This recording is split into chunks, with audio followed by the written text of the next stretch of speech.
श्री कृष्ण कहते हैं, जितना हो सके खामोश रहना ही अच्छा है, क्योंकि सबसे ज्यादा गुनाह इंसान से जुबान ही करवाती है।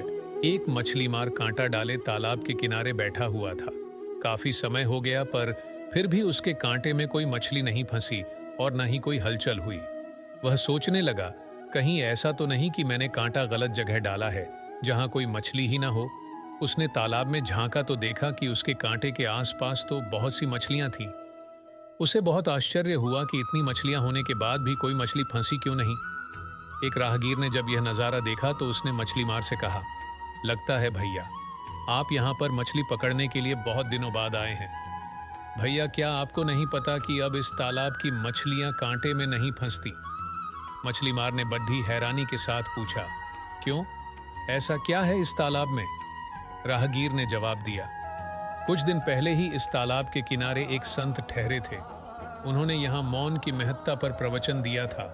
उनकी वाणी इतनी प्रभावशाली थी कि जब वे प्रवचन देते थे तब इस तालाब की सारी मछलियां भी बद्धे ध्यान से सुनती थीं। उस राहगीर ने आगे कहा, यह उनके प्रवचन का ही असर है कि उसके बाद जब भी कोई इन्हें फंसाने के लिए कांटा डालकर बैठता है तो ये मौन धारण कर लेती है।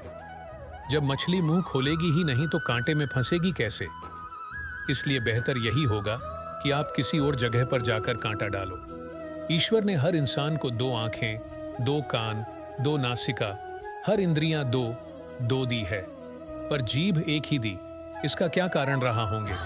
क्योंकि यह एक ही अनेकों भयंकर परिस्थितियां पैदा करने के लिए पर्याप्त कई बार व्यक्ति के अनुचित या व्यर्थ बोल से बनते काम भी बिगड़ाच जाते हैं। जीवन भर के लिए रिश्तों में कड़चवाहट पैदा हो जाती है। उसका समाज में यश गिर जाता है। वर्तमान में देखें तो बहुत सी समस्याएं का कारण ज्यादा बोलना या अनुचित बोलना ही है।